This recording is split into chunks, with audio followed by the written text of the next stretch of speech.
The greatest thank you anyone can ever give me is to pay it forward. And many do. Yeah. Many do come back.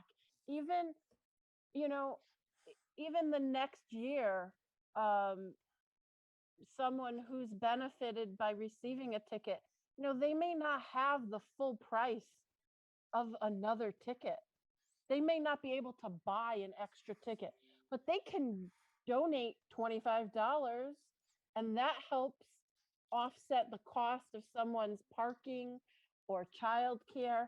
People people don't realize, I think, for a growing majority of people, going out to a show is a luxury.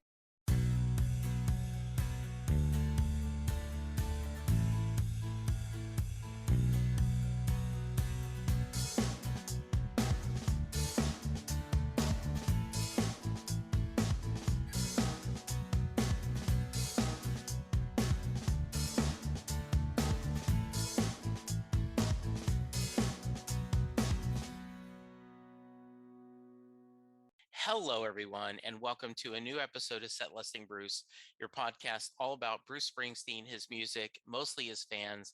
I am your host, Jesse Jackson.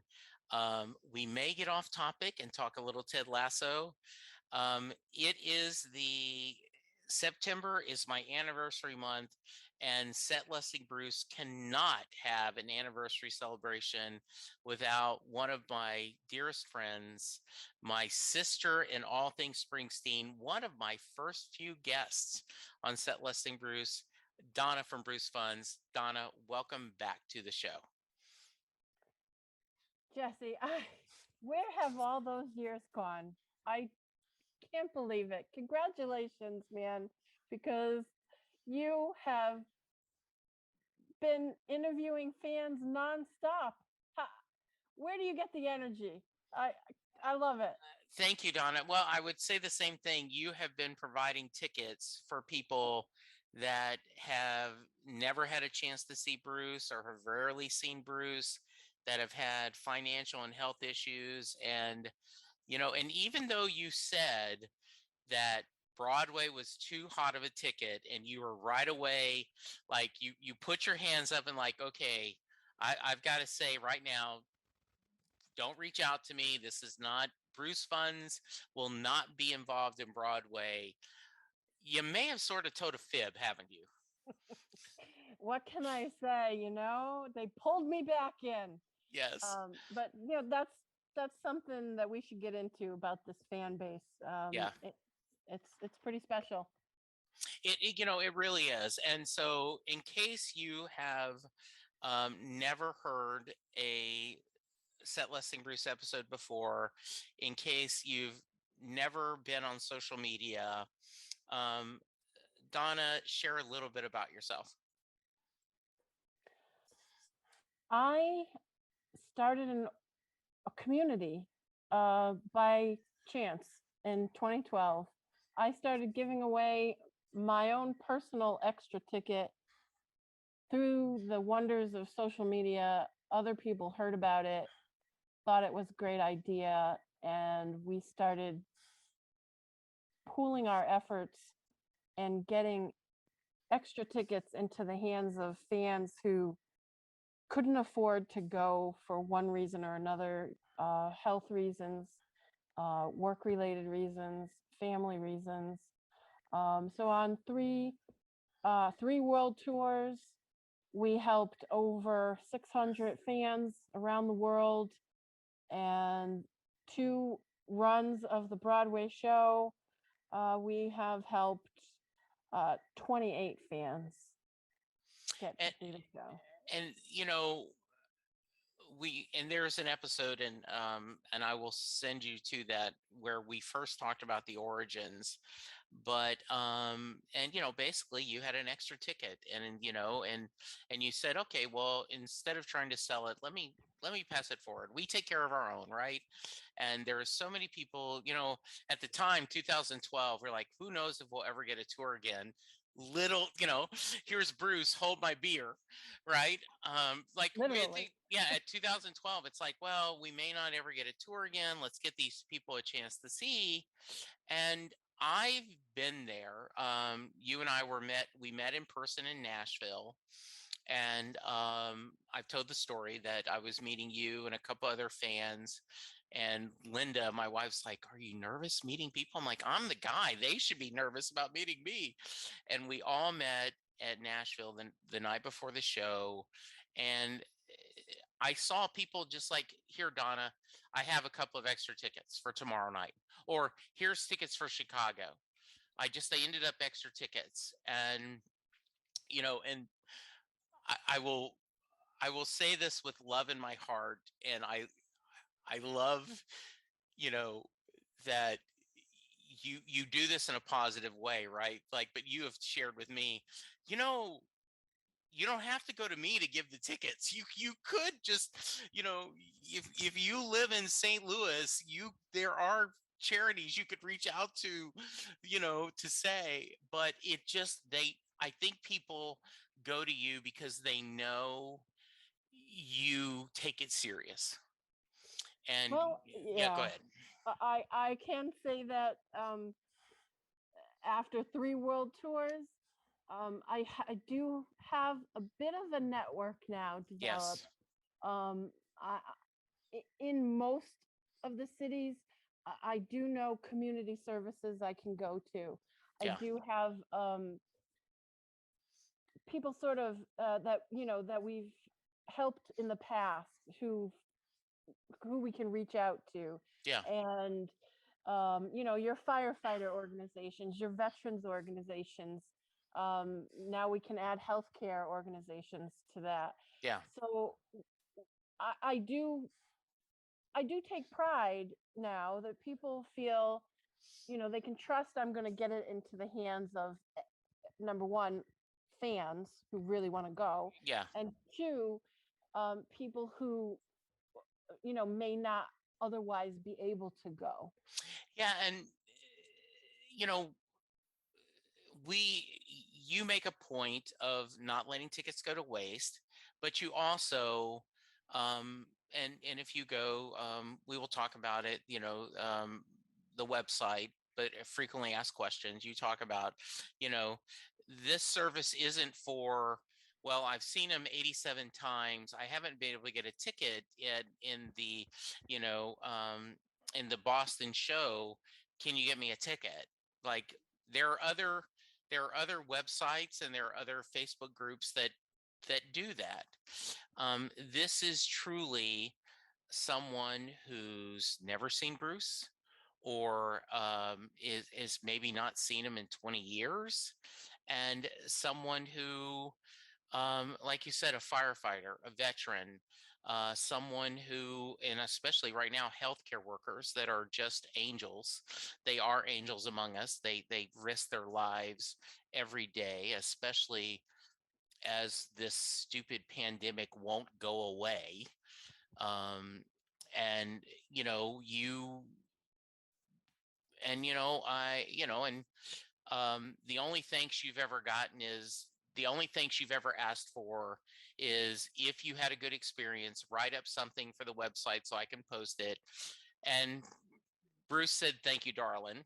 So, we have that going for us, right? Yeah, I'm good. Yeah, I'm that's right. I'm good. Yeah. Um, the greatest thank you anyone can ever give me is to pay it forward, and many do. Yeah. Many do come back. Even you know, even the next year, um, someone who's benefited by receiving a ticket, they may not have the full price of another ticket. They may not be able to buy an extra ticket, but they can donate $25, and that helps offset the cost of someone's parking or childcare. People people don't realize, I think, for a growing majority of people, going out to a show is a luxury. Yes, it is.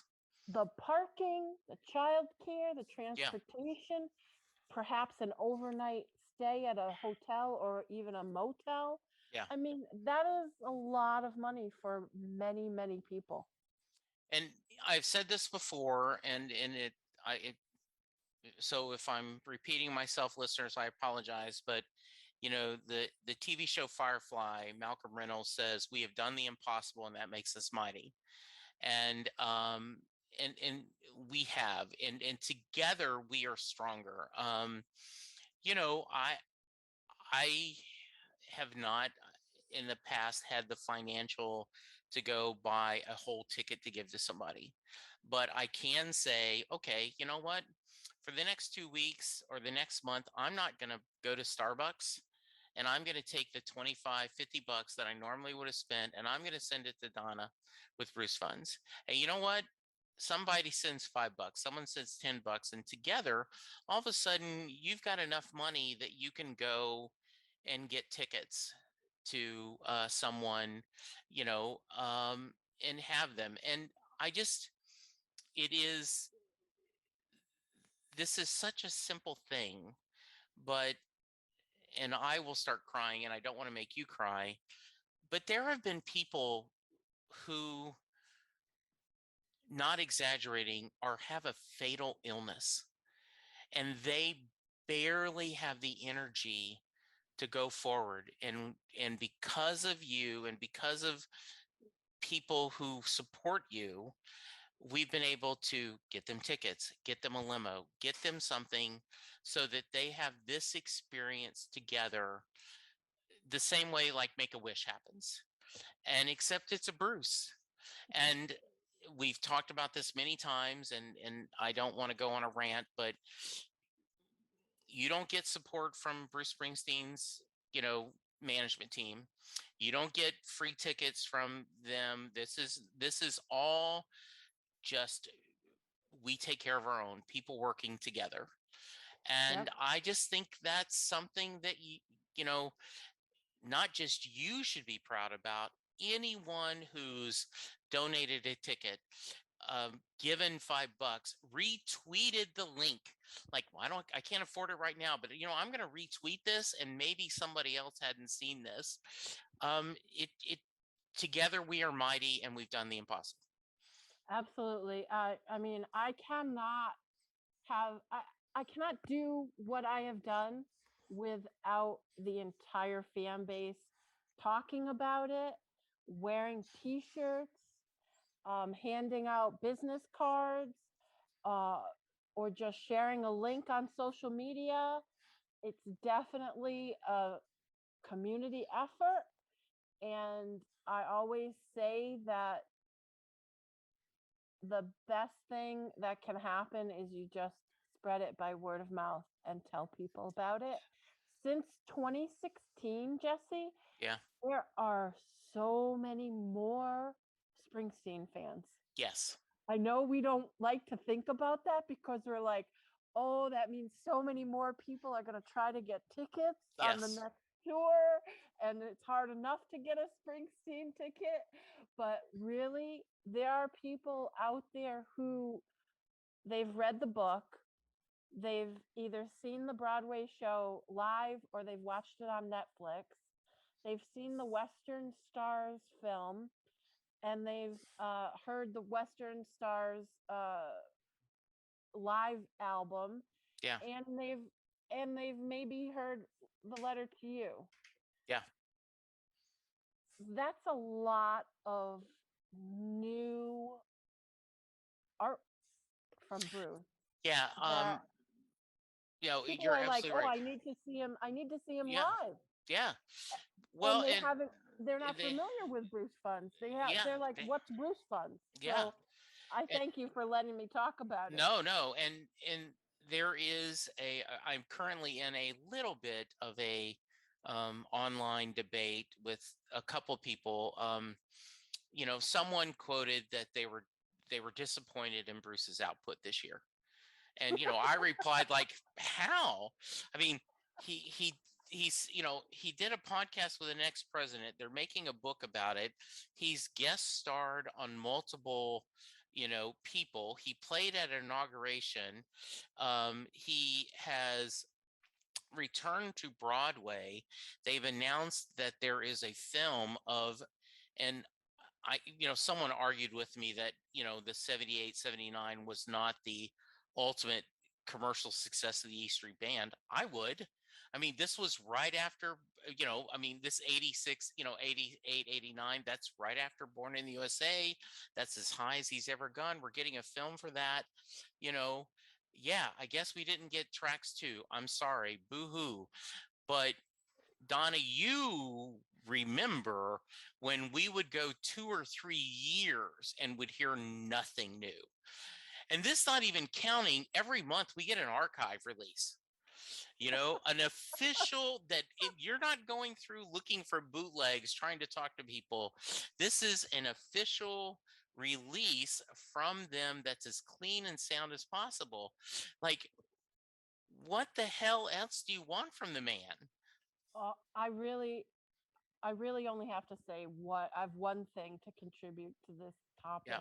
Because usually when people start bringing this stuff up, I don't even engage. Right. I know you don't. So you take the high road, and I appreciate that. No, but I do have something to say, and I think a lot of people don't think this way, so it may be worth hearing.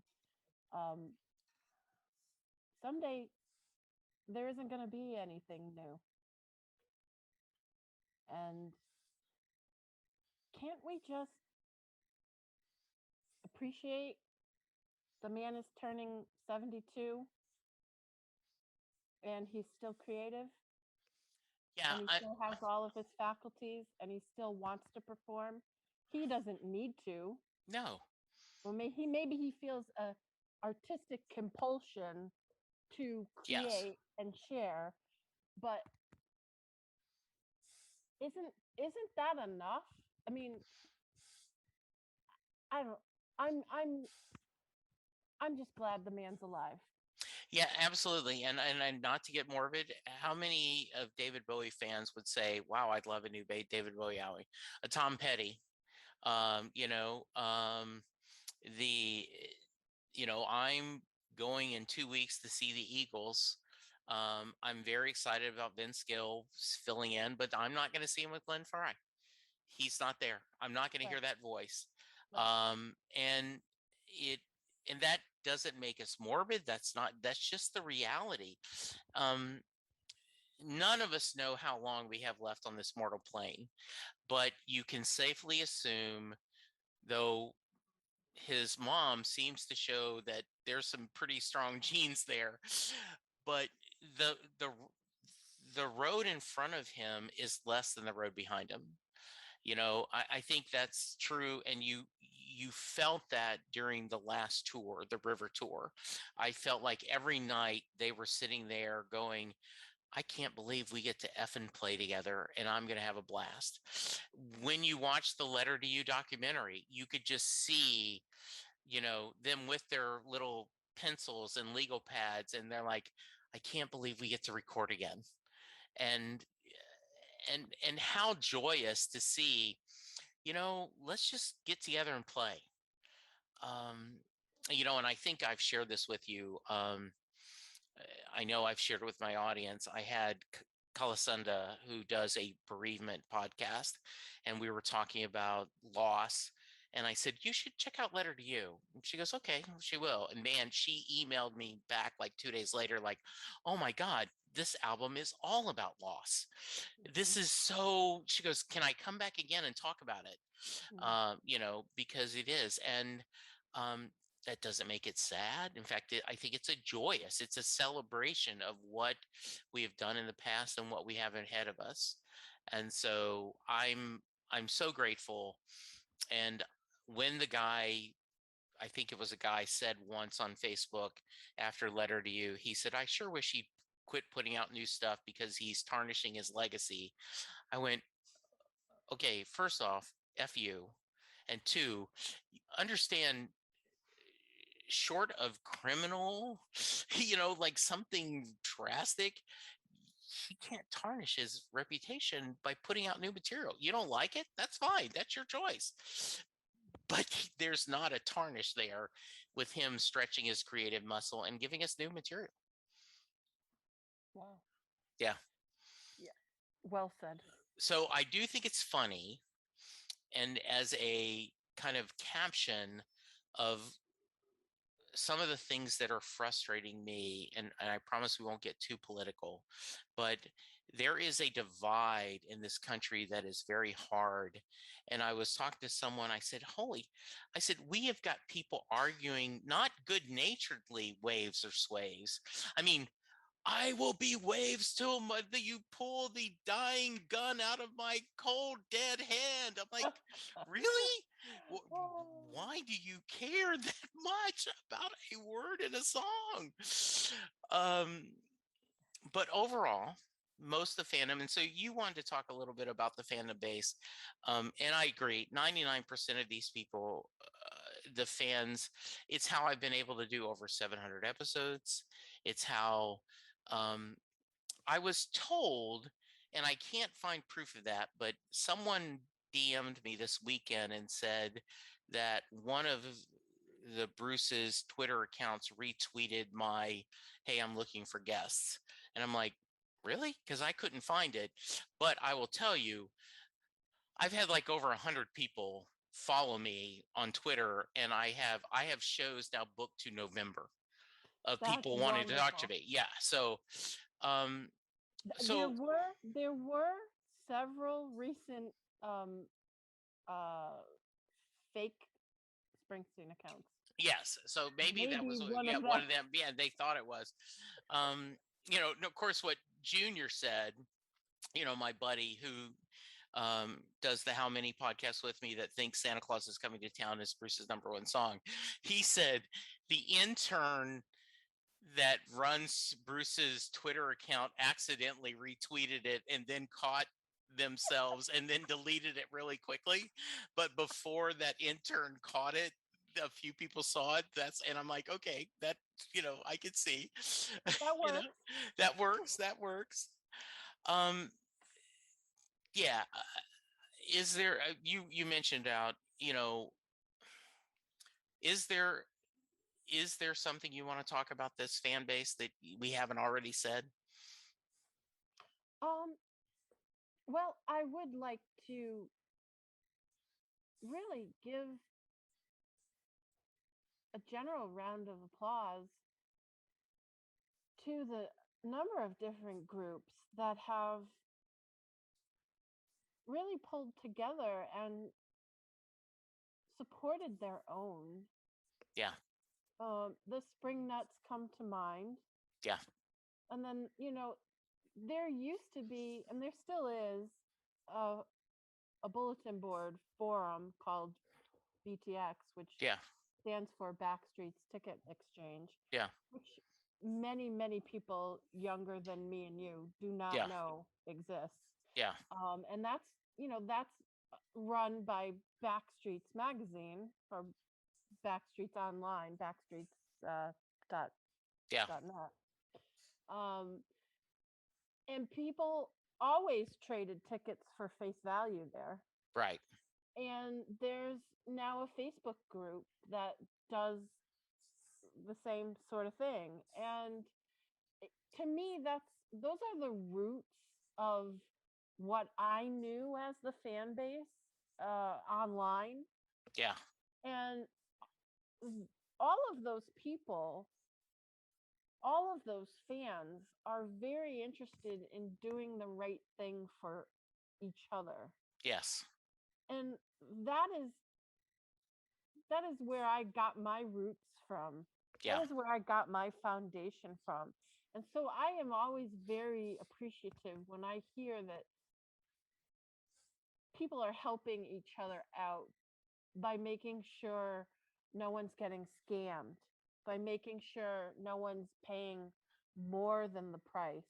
Yeah. Something that Ticketmaster has done now, and other ticket sellers probably are doing, although I don't know for sure, is that when there's an on sale date, they're not revealing what the face value price is of the ticket. Oh, okay. Yeah, it's a little special. Yeah, exactly.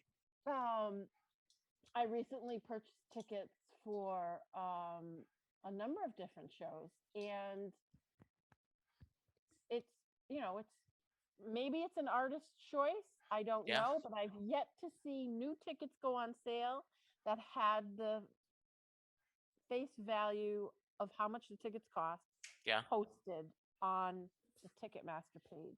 So that's a little disconcerting to me. yeah, I And agree. you know, but fans are looking out for each other. Yeah, Someone if someone knows something, they post it, yeah, and that's the way the fan base has always been. And yeah. I'm glad that we have that. Me too. What shows do you have coming up? I have some shows that were postponed and rescheduled. So one of those is Jason Isbell and the 400 unit. They're That's playing at the top of a roof oh, in that's New York City. he was here in Fort Worth and I did not go and I'm still mad at myself. He had a brief cameo on Billions as we're recording this last night. He did a little bit of a song and then he had a little walk on. Um, yeah, that's going to be a great show. Yeah, I'm very much looking forward to that, and I appreciate his outspokenness Yes. on certain causes, and I think his relationship with his wife is just uh, endearing. Yeah, and there is a um I know he tweeted once um you know is there someone who helped you out early in your career that the story hasn't been told, and he said something about, yes, Bruce Springsteen. And I'm like, okay, tell the story, Jason, but yes, um he's someone I just really admire. I think he's trying to do the right things. I think not only for his fans, but for his peers and everyone. And so, yeah, in society, yeah, good guy. Yeah, and the legacy of his own artistry for so you can look his child in the eyes and say, Yes. I did what I thought was right. Yeah. Um, I will also be seeing Jake Clemens. Oh, nice. Yes, I can't wait for that. He's going to be at the Stone Pony. Ooh, that'll be fun. Yeah. Um, who else? Low Cut Connie. Okay.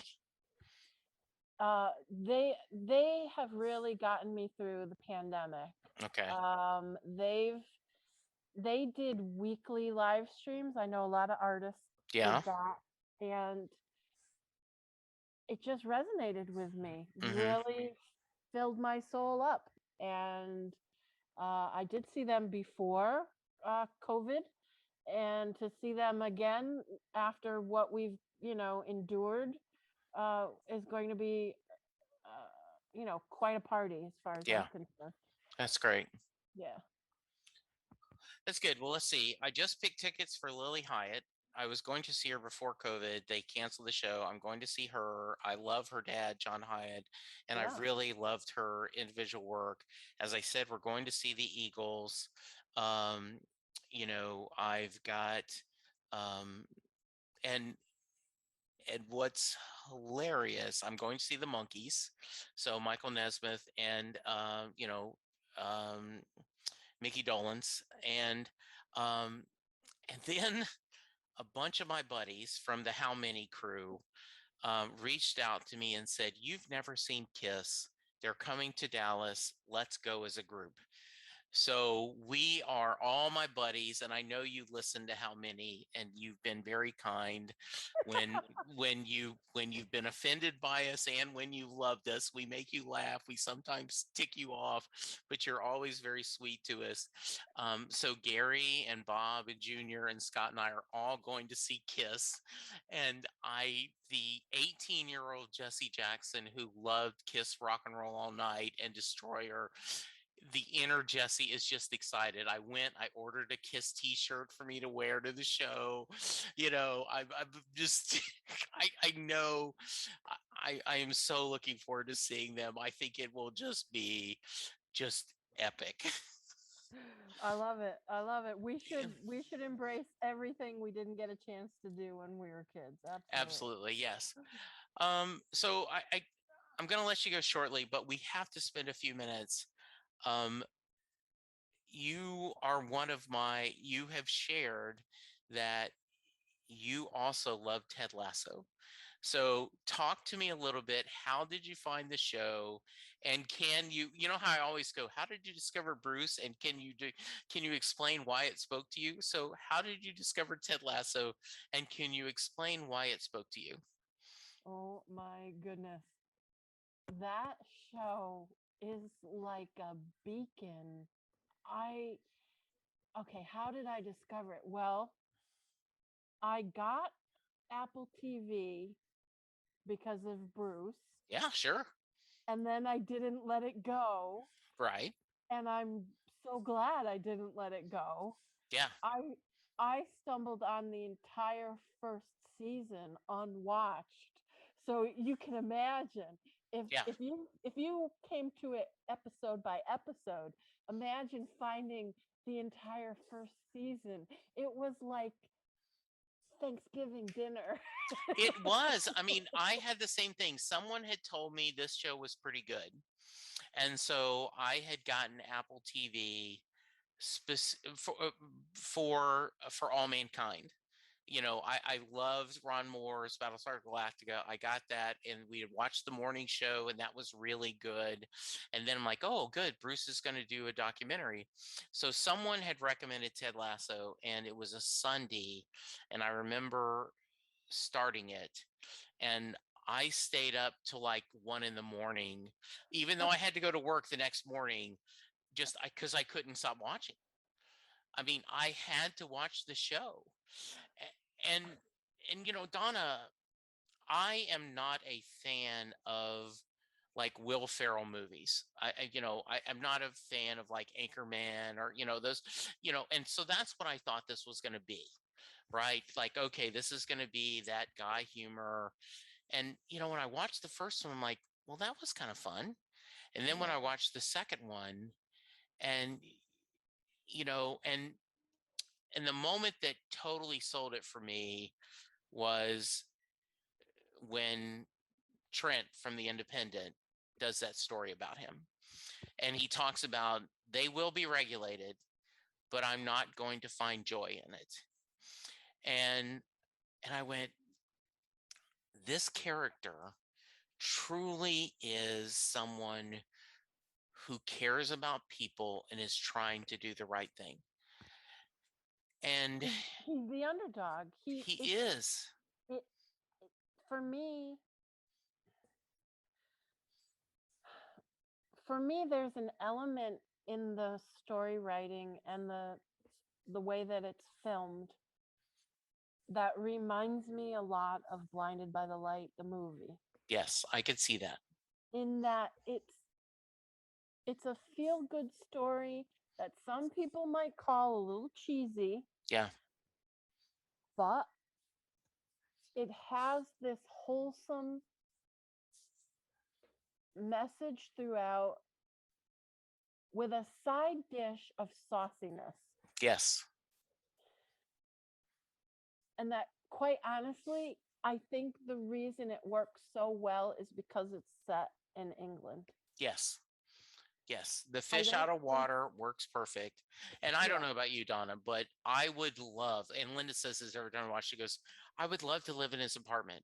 I would love to be in that little neighborhood where all the little shops are. You can walk to the pub, the park is right there. I mean, I want to live in that little neighborhood. I did live in a little neighborhood in a city in Scotland. Yes. That was like that. Oh, so that's greatness. It's amazing. And I would give anything to go back into that time and just appreciate even more what it was like to walk down the cobblestone streets and almost everybody knew everybody else. And there's something magical about it in a sense, for sure.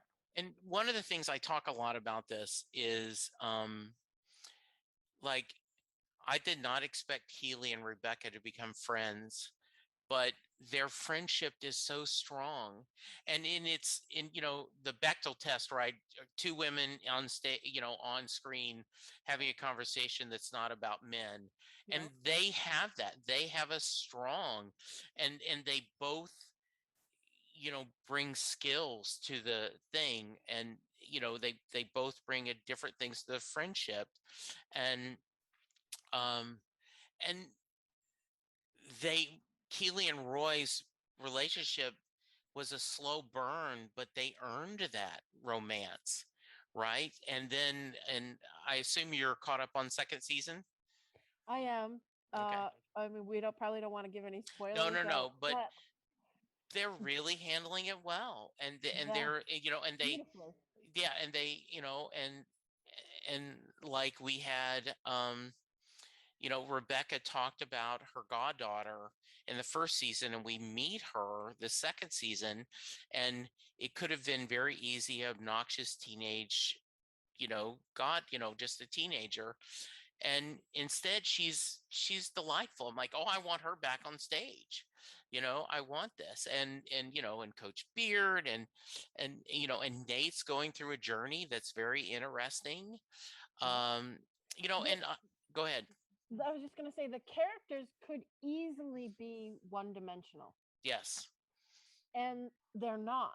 They're Yeah. very layered, and we are peeling back those layers. I just Yes. find the writing is phenomenal. We Yeah. are we are diving into these characters, and it's like an endless jar of pudding. I just want more and more and Yeah. more. And like even Jamie, who was quote unquote the villain of the first season, has gone through a great arc. Um, they have kept him. He is still Jamie, and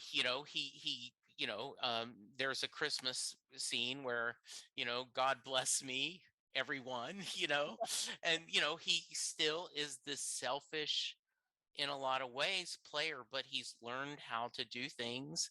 um, it just truly is a gift that every weekend when I pull it up, I I I, I feel good watching it. I feel happy giving it, and and you're right. The writing is amazing. I don't know if you saw, but one of the co-hosts of the Ted Lasso podcast, I said, "Oh, I wish I could be on that." And he said, "I've always wanted to learn Bruce Springsteen, doing Yeah. a deep dive." And so I was like, "Okay, hey, let's you and I work up something. I can have you on. We can talk about Bruce."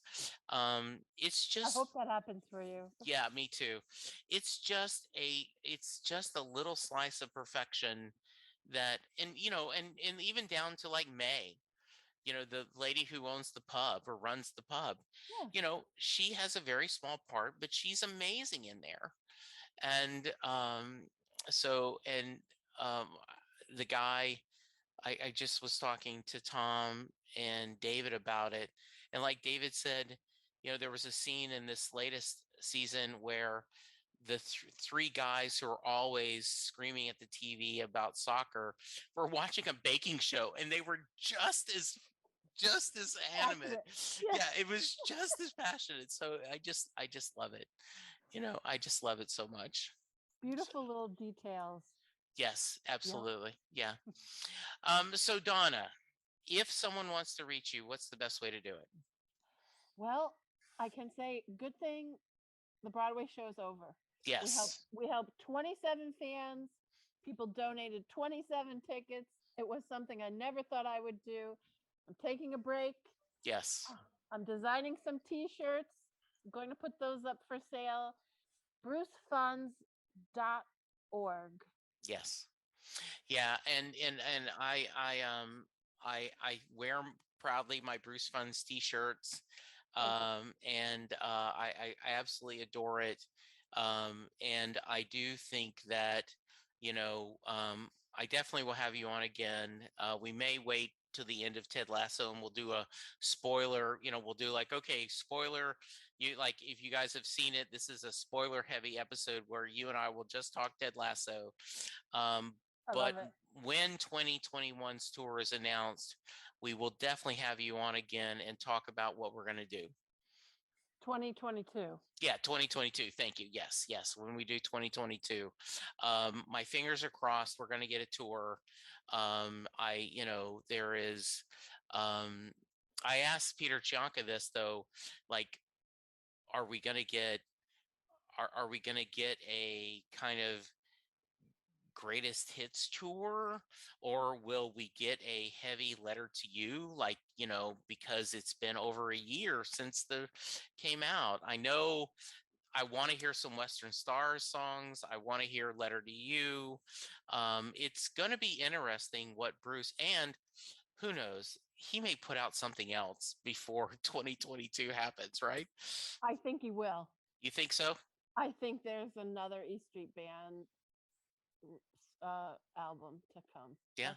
That's my pie in the sky prediction. Well, and we've got a little Steven autobiography coming. Absolutely. And I'm gonna get the audiobook because I want to hear little Steven oh, in my that is a ears. great idea. I know that I'm so jealous of our friends over at None But the Brave. Flynn was nice enough to be on the podcast with me, and I love both of those guys, and I'm so happy for them. Though a little jealous, they were able to talk to Steven. And so I know that's going to be a great interview. Though Maureen texted me today, she tweeted me today that she says, I'm always happy to come back on the show. I just have never had, I just don't think it's right for me to go, hey, Maureen, can you ask Steven to join us as well? And so I never will. But I may have her come on again after the book, and talk about, hey, as an author's widow, like, talk to me about that. So that's good. Donna, thank you for being part of this celebration month. I love you. As we talked about before we hit recording, I'm here for you. If you need me, don't hesitate to reach out. We're all in this journey, and we need good companions for this part of the ride. You are one of my companions. You're one of the people that I adore, and I hope you can feel the same way for me. Absolutely. Actually, you inspire me. Every day I see messages on social media from you, and I'm just like, Jesse, keep going, man. I'm behind you 100%. Thank you, my friend. Listeners, you go get vaccinated. Come on. What are you waiting for? Remember to wear your mask. Wash your hands. Let's remember social distance, and let's be good and kind to each other, because that's the only way we're going to get through this. For now, take care. We'll talk to you soon. Goodbye.